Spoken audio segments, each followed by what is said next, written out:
Good day everyone, this is Patrick from EasyFX Code Trading System, and it's Saturday the 16th of May 2020, and this is the weekly analysis for spot gold and dollar yen for the third week of May.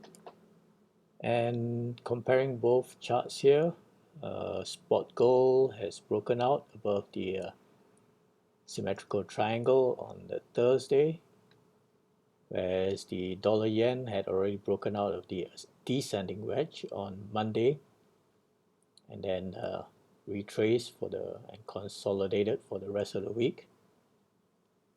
So let's take a look at spot gold first.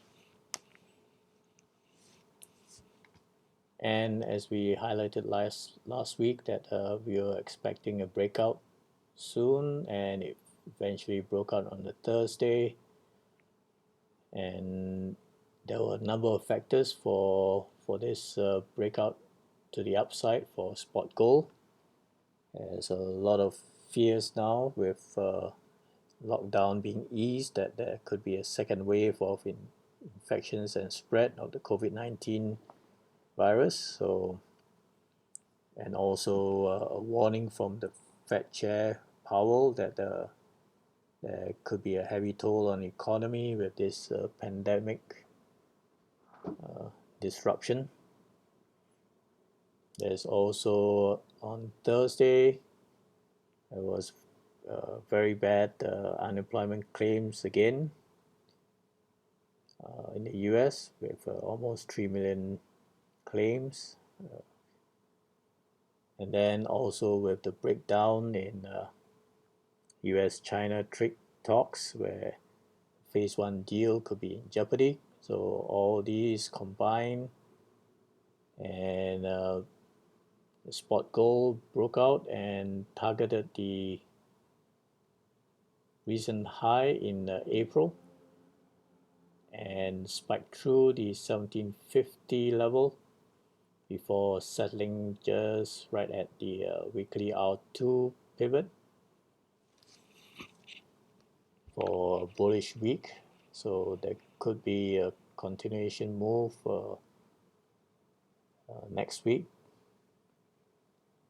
And if we try to take a look at the short term, what it could be, we could try to add a Fibonacci bullish continuation move from this swing low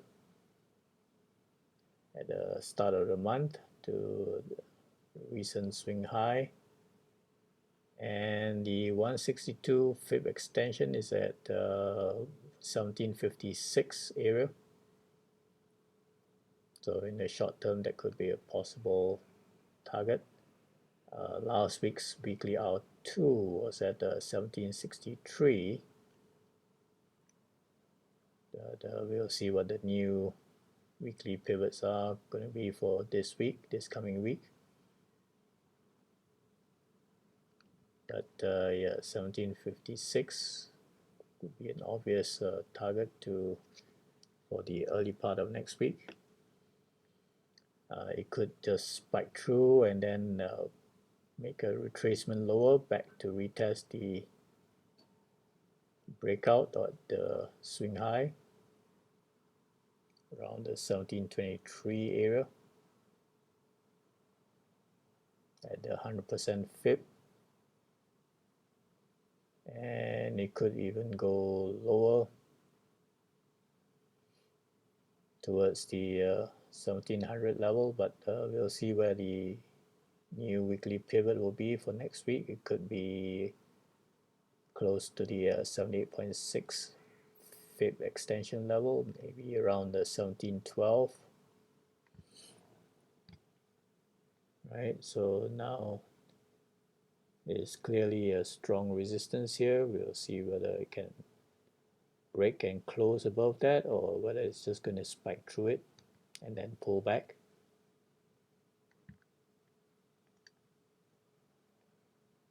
So on an intermediate level, this could be an intermediate support level at 100 fib.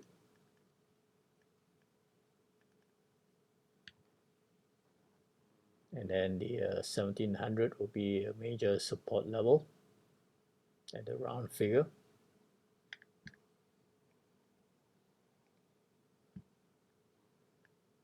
So let's add that as well.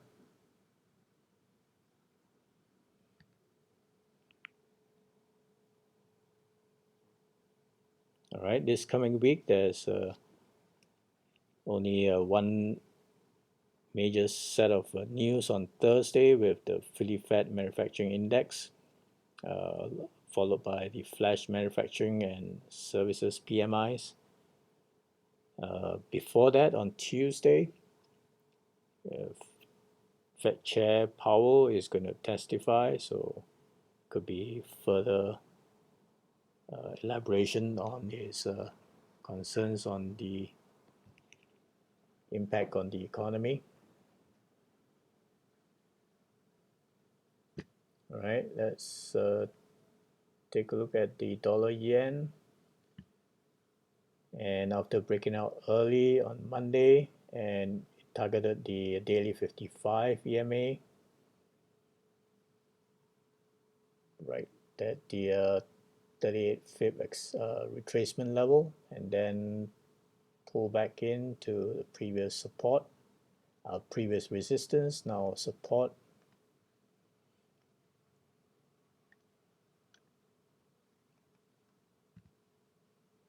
So right at the 10 SMA, just below 107, 108 is going to be the key resistance level.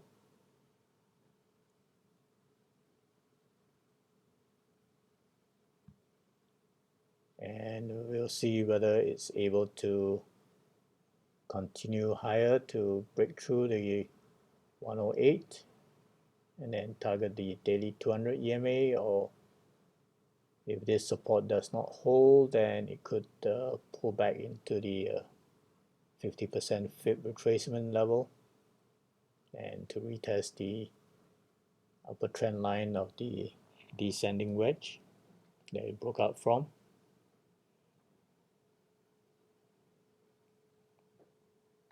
All right, so it could be a new consolidation phase before any further moves for next week.